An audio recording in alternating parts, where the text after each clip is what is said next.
Cannot be.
Okay. Hello.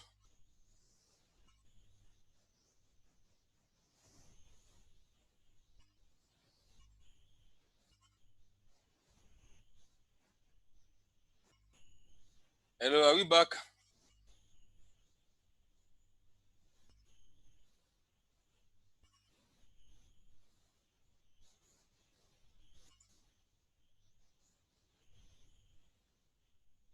Yes, we are back. All right.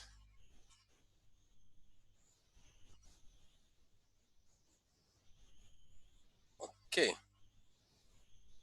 So, I was just trying to explain this. So this is how this one is called, and then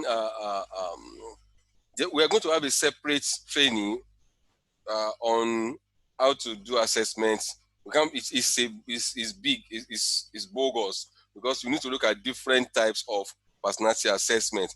But these are the simple ones that we have different dimension to it. And when you want to do it, for example, the one I do for organizations are not just like this. The one I did for one particular insurance company was not this.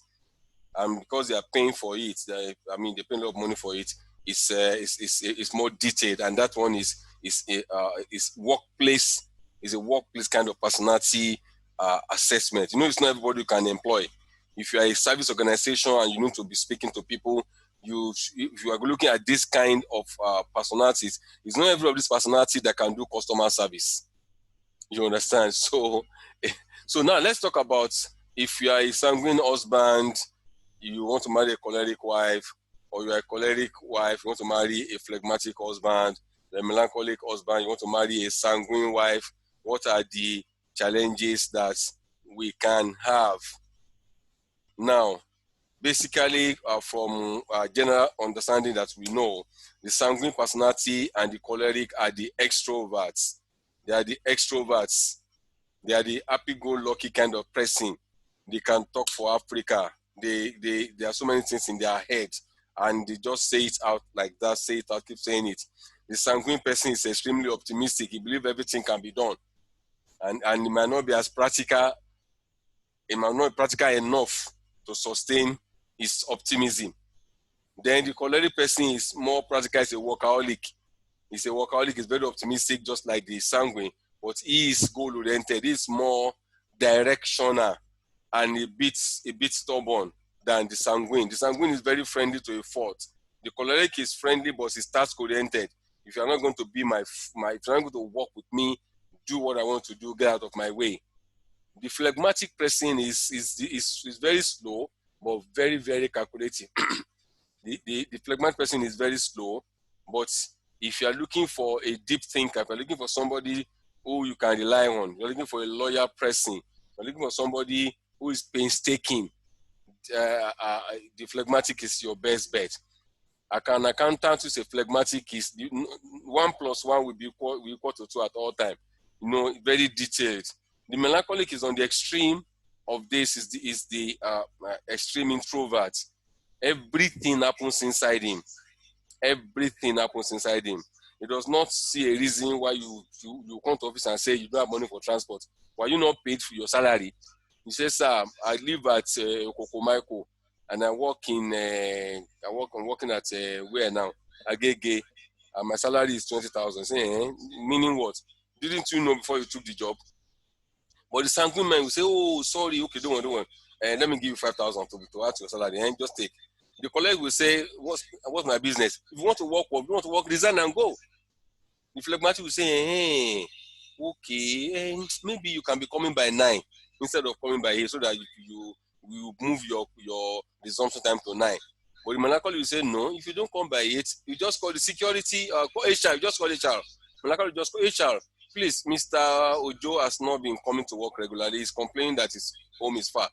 Please, can you just give him a letter so that we can just terminate his employment like that? Because he's not emotional. It's either you are him, you are not there.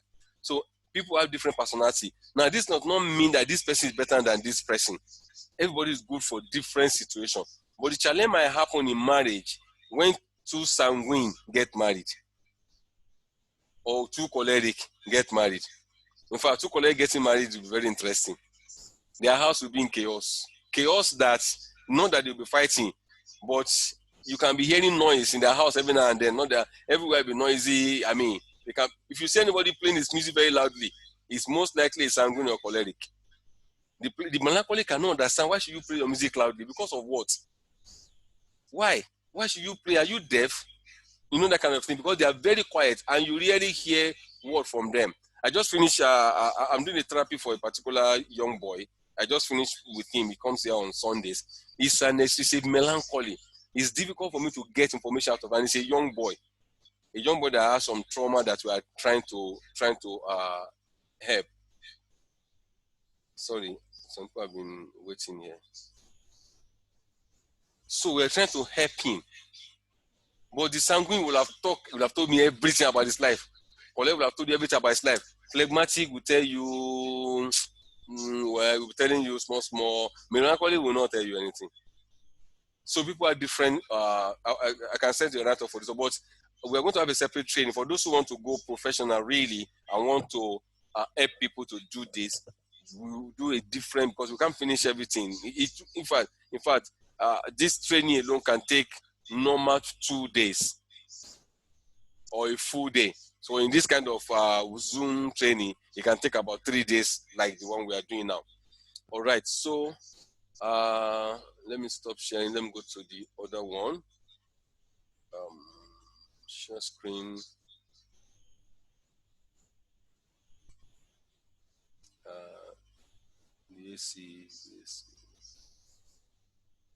Okay, I also shared this with us. Adverse childhood experience. It's a very simple question, but like I described to you last was it which day, that this is to just find out the pains you have gone through when you are less than 18 that might be affecting you today. Even if your answer is 1 to only 1 and 2, it shows that you have something in your unconscious that might be holding you down in doing what you need to do. If you don't get this if you don't administer this to yourself, you might not be able to understand why you behave the way you behave. You might not be able to understand why you are not forthcoming when you should have. You might not be able to know why you are not able to reach out to people the way you ought to reach out to them. So, this, if you have done this, if you have a score of 2 or 3, if you score 1 anywhere, look at that area critically. You might need to think back, and then begin to unplug those things. But if you have this, you have 1 in more than 3 or 4 places, you actually need a lot of counseling before you start counseling other people, so that you don't push your pain to people. And probably you are pushing your pain to your spouse at this point in time, or you're pushing your pain to your children, and they don't know it. But actually, what happened to you are listed in this adverse childhood experience. Okay, let me go to the third one that I want to share with us today. Where is it?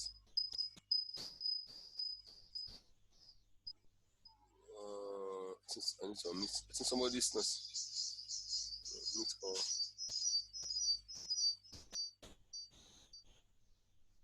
Okay.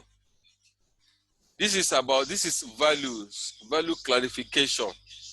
This value is important because everything we do is about values. After this, I will present some slides on values, and then we can take questions. We are almost done. Almost done.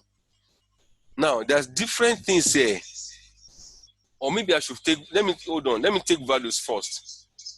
Then I'll come back to this. But basically, these are different items of what people could like or what people could cherish as being the basis of their life. Let me not straight. Some people, it's acquisition of knowledge. They can spend their own children's school fees to register for PhD. They can even use church money that is kept to them to go and register for one course. They want to acquire knowledge at all cost. Then some people want to be a good parent because maybe their parent was not good to them. They want to be a good parent, and like that, they might go be a good parent to the point that they become anything goes kind of parent. Some people is a career accomplishment. Some is compassion for people to the point that you can use your family money to go and pay for somebody's hospital bill, and your own family is in pain. Some people, they have creativity and self-expression. They want to express themselves. They want to post 100 pictures on Instagram in one day. People to know that, guess, see, baby is there. I've arrived, no kind of a thing. And if you don't like their picture and their friend, that could be a problem. I posted a picture, you didn't like it. I posted yesterday, you have not liked it this morning. They can fight the husband or their fiancé over it. Some people, they like to fight injustice. Black life matters. Some people, they like friendship. So you have all this things listed here. Now, when we tell people to do this test, you ask them to tick as many as possible in this column, in this first column, as many things that are of value to them. You can even tick all the 30. Then tell them to reduce it to 5. Then from 5, reduce it to 3. Then when they come for counseling, tell them to tell you the topmost one. And this is where people get hooked. I have a client right now who has not been able to make up her mind more than 2 weeks now. She has not been able to make up her mind on what is her core value. Now, people's behavior are linked to their core values. Why do you think people say, if you abuse my father, I can shoot you? And the father is dead. He died 10 years ago. I know somebody who threatened to divorce his wife because his wife said his father was a failure. And the man died how many years ago? And unfortunately, the man didn't die under very good circumstances. He shot himself. So the wife must say, so he died a failure. And the man was scattering the house that you told me that my father is a failure. And the man had died like 20 years ago. He showed that he has value to his parents. In fact, he would rather die than to see you abuse his parents. But for some of us, the abuse does not stick. Now, it's not super glue. Even the man cannot even hear. So why am I fighting over something that that doesn't have any relevance? It's about values. Okay, so let me rush. I'm stopping to share this one so that I can go to the personality profiling. So I've talked about this. Who am I? ACE. Then some of you have done 16 personalities. That's what's for your own consumption. Just see on that side, you can see a lot of things. You can see your career. You can see the kind of person you can even get married to. You can see a lot of things on this site. As soon as you pick, do the test, it can link you to so many things. It's for you first. And if you want your client to do a comprehensive personality assessment, let them do this one. Then you add the other ones to it. So when we come to the personality assessment training, we'll tell you personality assessment training is 25,000. It's about between 20 and 25,000. If it's couple, 25. If it's one person, it's just 15 or 20. But some people charge more. Like somebody called me and said he went to meet a psychologist, and the person asked her to bring 350,000. I said, for what? I said 350. I said because of his name that is popular. A woman took his teenage son, who is in one university in Nigeria, to one of my senior colleague in this business for fixing. Let me use the word fixing.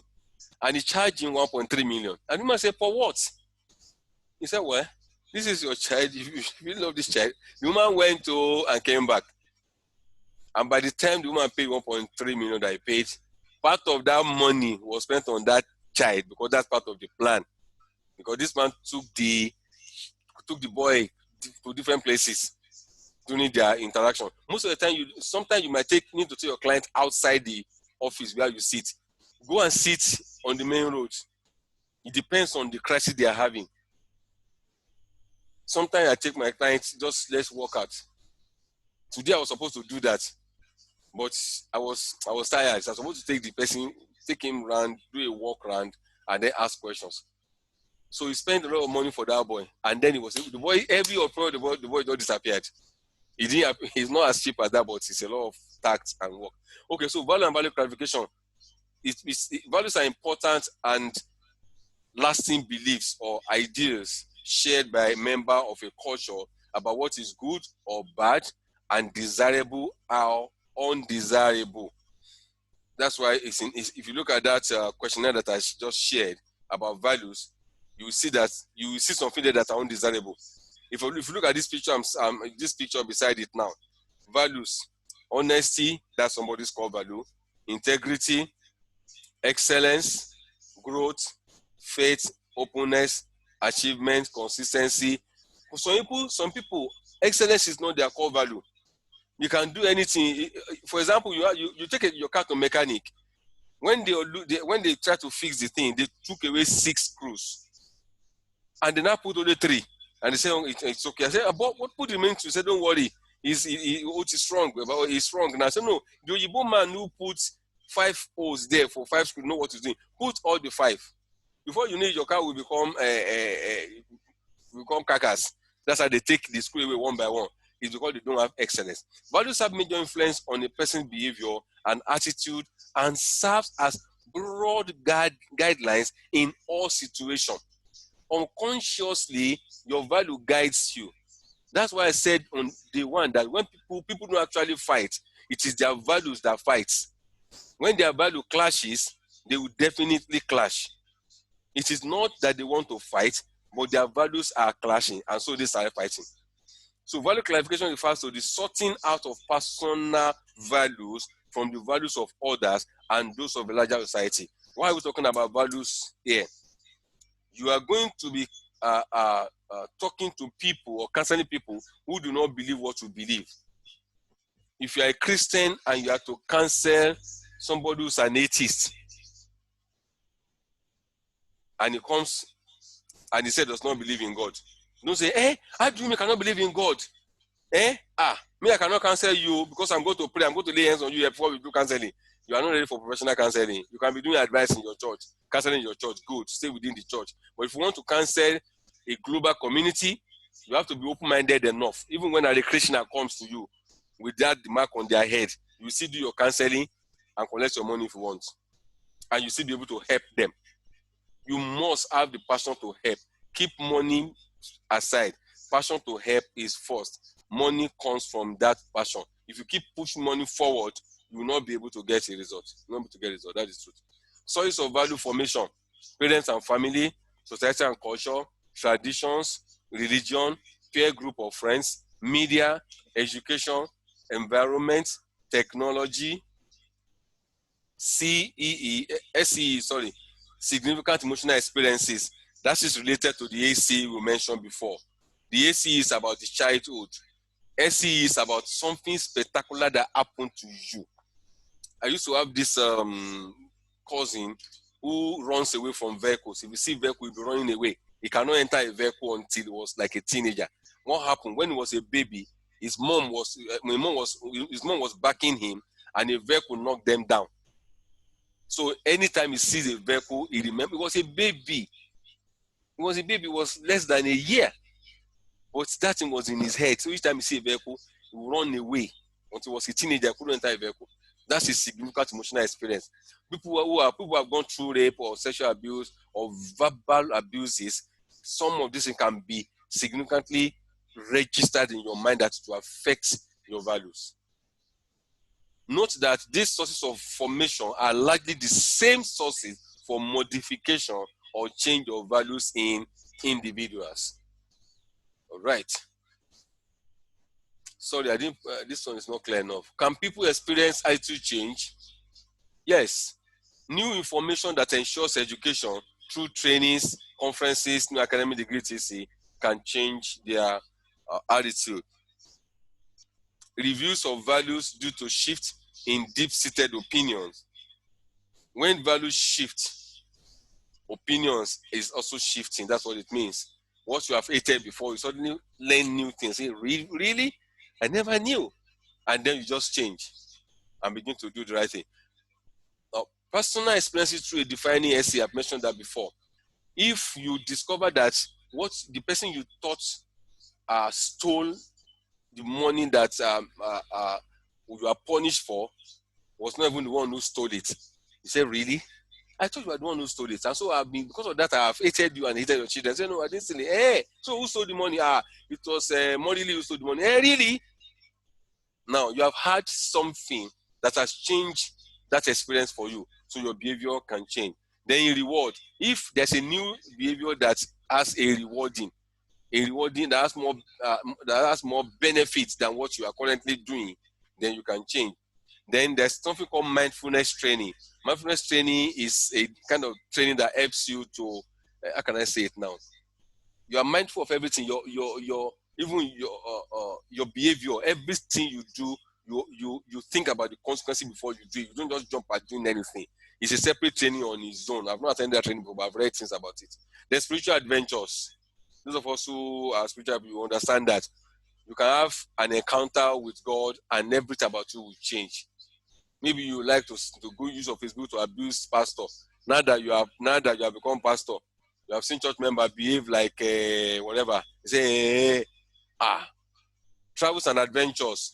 If you travel, physical travel now, you go to different people who have traveled far, have wider opportunity of value chain than those who have not left their village.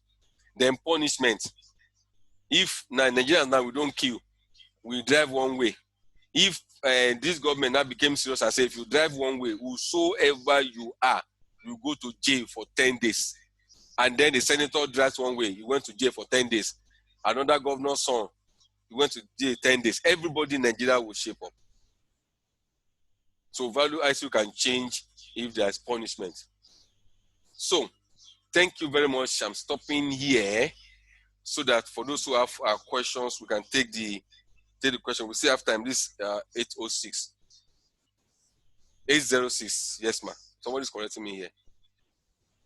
All right. Yes. So let me okay, these are yesterday's one. These are the ones we have done. Let me see if there's anything that we need to quickly brush while I wait for questions. You can type in your questions. Okay.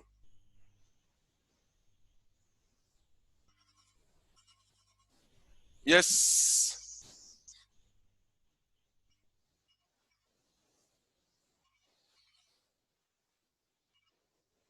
All right. While I wait for questions, let me see if I can say something about this before we go. Any question in the chat box yet? Not yet. Okay. All right. Let me say this again for the benefit of those who probably missed it, because you need to understand this one very closely so that you understand human behavior. We are dealing with people, and the people we are dealing with have 95% of their behavior in the subconscious or in the unconscious section of their mind, meaning they might not know why they are doing what they are doing. And the conscious mind is 5%, meaning their awareness, full awareness of what they do is just 5%, 5 out of 100. So meaning that people can do things and they cannot explain to you why they keep doing it. Somebody's beating his wife, somebody's beating her husband. I say, why are you beating your husband? He say, I don't know. I just feel like knocking his head. That sounds strange to you. But if you look at this, this human mind thing, you are able to understand where you are able to understand where the problem is coming from. Now, the most important thing here that we need to know are the triggers. These are the triggers. Trigger, what does a trigger do? A gun does not kill anybody. It is the bullet that kills. But the bullets cannot kill unless the trigger pushes out the bullet. So when you see somebody acting somehow, acting in an undesirable manner, there's something that is pushing out that behavior. Family upbringing. You know, in some families, you go outside and if you fight outside and you come back home and you say somebody beats you, you will be beaten. You'll be sent back there, go and beat the person and come back. In some family, for the fact that you fought outside, you will flog. In fact, your father or mother, you went to fight outside. That's family upbringing. So the person that's in his family or a family, if you fight and you did not tear somebody's clothes, you have not tried. The person now gets married. Until the person tears his husband's clothes, he or she is not fulfilled. It's an unconscious thing because that's how she has been trained. And you wouldn't know. Say, madam, you are a deaconess. I just don't understand. Because until you're able to help out to father, this is how they do in your family. You need to change. You need to find a way to grow beyond that. Then the environment where people grow up. If you grow up in an environment, maybe a polygamous family, where before the full line it has finished, if you don't eat now, hunger will kill you. You might get to hostel, and when you enter a dining room, unconsciously you'll be packing people's food and joining to your home because in your family you are used to rushing food. Current situation, this COVID situation can be a current situation that can be a trigger to some people's behavior.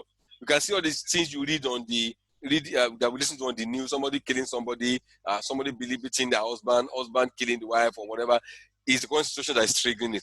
If there is no COVID, some crime wouldn't have happened that happened in the recent 4 or 5 weeks. Then religion teaches us different things, and that now becomes our trigger. That's why some parents will say, my child will never marry somebody that is not from our church, not to talk of somebody who's of a different religion. Then culture, what has culture taught us? Then what are the personality traits of the person?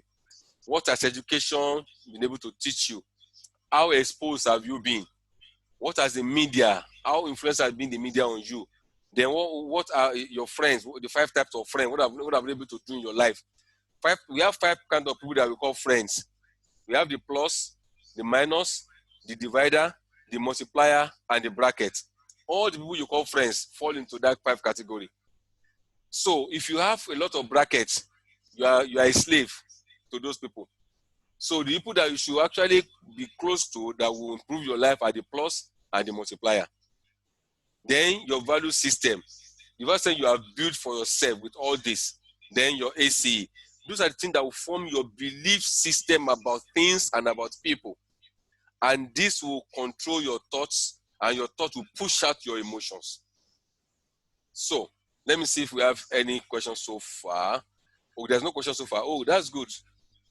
It's either I've taught you something wrong or I've not said anything at all, because they say if you don't ask question, means that you understand everything or you didn't understand anything at all. Okay, so what I'm going to say here? The intellect. So let me round up here by saying that in your mind, you have the intellect and the willpower. The intellect will help you to review these things, and the willpower will tell you are able to say yes or to say no. It's in your power to say yes or say no. Now, I talk about the id, ego, and superego personality day for yesterday. The id personality is the selfish part of you that want to just get anything at all costs, don't care. 99 out of 100 rapists are id personalities who do not care. It's not about dressing. If somebody can rape a 3-month-old baby, it's not about dressing. And the person did not rape a mad woman, it's not about dressing. Okay, we have 10 minutes to go, so we can just Zoom has done well for us. Then you have the ego. The ego will help you to balance it. Say, think well. Is it worth it? Super ego will tell you, no, you cannot do that. That is not you. You have better things in your life than to do that.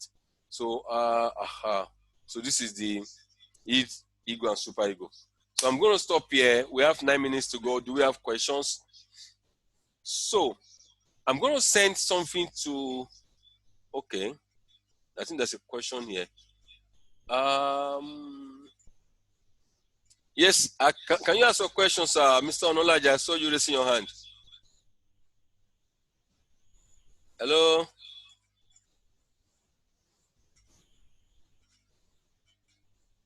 Can you hear me, sir? Yes, I can hear you now, sir. Yeah. Thank you for all your wonderful training, sir. Thank you very much, sir. Helpful. Sir, my question is this. As a Christian, a believer, yes, sir. Where do you draw line when you are doing when you are a professional counselor? Take for example, okay, intending couple navigate their way to me. Yes. And one of them is saved, the other one is a Muslim. One is a Christian, the other one is Muslim. Okay. And they felt that they could marry. Yes. And can you please shed light to that? Because the two faiths don't have anything in common. According to what we have been told, yes. Yes. So how do we help them? How do we help them? Good. You know that this one is a committed Muslim, why this one is a committed Christian. As a professional counselor, how do you help them? Thank you very much. So how do they have a committed marriage if one is a committed Christian, one is a committed Muslim? Now, let me say here that when we are talking about professional counseling, your job is to present all the facts. They came to you for guidance and they want to get married. And if you are doing a church counseling for them, you will bring out the Bible where the Bible said, thou shalt not be unequally yoked together with a non-believer. But in your counseling book, that is not there. So as a professional, you teach them the basics of marriage. Then when you do personality assessment and value clarification for them, and one of them said in that value clarification that his religion is the most important thing to him, and this one also said is most important thing to him, bring the two together and show them. This one is saying Allah is the ultimate for him. And this one is saying Jesus is the ultimate for me. Now ask them, how do you intend to cope when both of you are saying your core value is this? Allow them to answer their own question. People sometimes do not know the weight of their actions or to decide seeing consequences. But you will have opened their minds to it first by that value clarification form. And then you do personality assessment for them, you put it side by side. Let them make up their mind, let them take the decision. Let it be that you will prompt them to open their eyes to challenges. If you look at the thing we did yesterday about the need for marital counseling, one of them is that you need to let them know if they need to marry each other or not. By the time you bring that value up, somebody will say, hey, if there's a core value and that's my core value, then the two values will fight. Definitely will fight. Let them make up their minds, sir. But if it's a church counseling, it's a different thing. So professional counseling, you don't dictate to them. You give them all the information, all the pros and cons. No, don't hide anything for them. Show it through the tools you're going to be giving to them. I think there's another hand up. Yes, Ayodele. Your hand is up.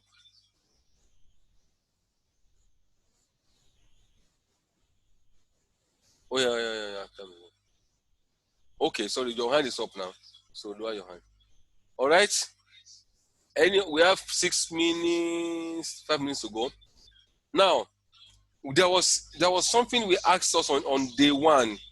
Let me see if it's still on this slide. That what do you think are the major challenges to marriage? This. So our next assignment, you can see that in the curriculum, I said there will be short essay. It's not essay that will take your whatever. Just pick one of these 17 things written here and write a one-pager on it. Why you think poor knowledge of marriage is the major problem of marital breakdown in Nigeria? Or why do you think it's tribal sentiment? Why do you think it's imbalance in sexual intimacy? Then there's a platform for you to present your findings. You present your findings in 35 minutes. Pick one of these topic. You can create one if you have a new one that's not here. Write a one-pager on it. Then you present it on a particular forum that I'm going to tell you later for 35 minutes, include questions. Because I want us to, this learning, I want you to begin to push it out. You have not learned everything. For what you have learned is not up to 10%, but do something with that 10%. Do a small one-page stamp paper. You can laminate, you can bind it if you want. It's one page. Pick one thing here, and then you will present it at a particular forum that already have existing. It's called Love DNA. You have a class there to teach. Some people here are on Love DNA. You are going to teach that class from this thing that you have learned. From all the things we have done, learned these 3 days, do it. I mean, just prepare a paper. You might not have, for example, we have not talked about money matters now. We have not talked about generational age differences, but you can do your own finding and come and make a 30-minute presentation, 35-minute presentation. So who's with me on this? Are we together? So let me unmute everybody now. We have less than 2 minutes to go, and we are not coming back to do a third session. We are closing from here. Yes, Mr. Adua, I see your hand up. You want to talk, sir? Hello? All right, I thought I saw people's hand up. Unmute all. Okay. If there are no other questions, I think we can call it a day. We'll meet on the WhatsApp. Please, Provost, help us compile the people that attended this training so that we can remove others who did not attend from the group. You are laughing. We will need to compile. I can do screens. I can do print screen now. Yes. So we know people that have attended and those who have not attended. Those who have not attended, we are going to remove them. For those who are couples attending with one person's phone, let us know before we go and remove your husband now. Because I know there are couples that are using only one phone and only one person's name is showing here. Okay. In the absence of any other thing, I'd like to appreciate you for giving me the opportunity to present this to you. It's also a learning process for me. There's always, the more you teach people, the more you learn. And the more you learn, the more you're able to teach again. So we meet on the group. We'll do more on that group before our next training. I will let you know. So when you finish your assignment, please submit it to the provost. Provost is Mr. Joshua Oluwapelumi. This is the man. Oluwapelumi is there. So it's also on the platform. So just submit to him. So I will collate. I will now fix date for you. We are plenty here, but we'll find a way of us appearing on that platform. It's an opportunity for you to say something. You can even you can do voice notes, you can do chat, but ensure that you teach somebody this thing. Then I want to encourage you to create your own platform. I know people here who have platform. Where is Tosin? Tosin is here. Tosin has a very wonderful platform for newly married. Tosin, where are you? See, Tosin is there. Tosin has a platform for newlyweds. I think under 5 or something. But I'm sure you're going to increase that to under 10 later. So she's using the opportunity to teach people and to encourage them. We have less than 1 minute, so we're going to block that in time from now. Thank you very much. If there are no more questions, let's meet on the WhatsApp group. Thank you very much for the opportunity. God bless you.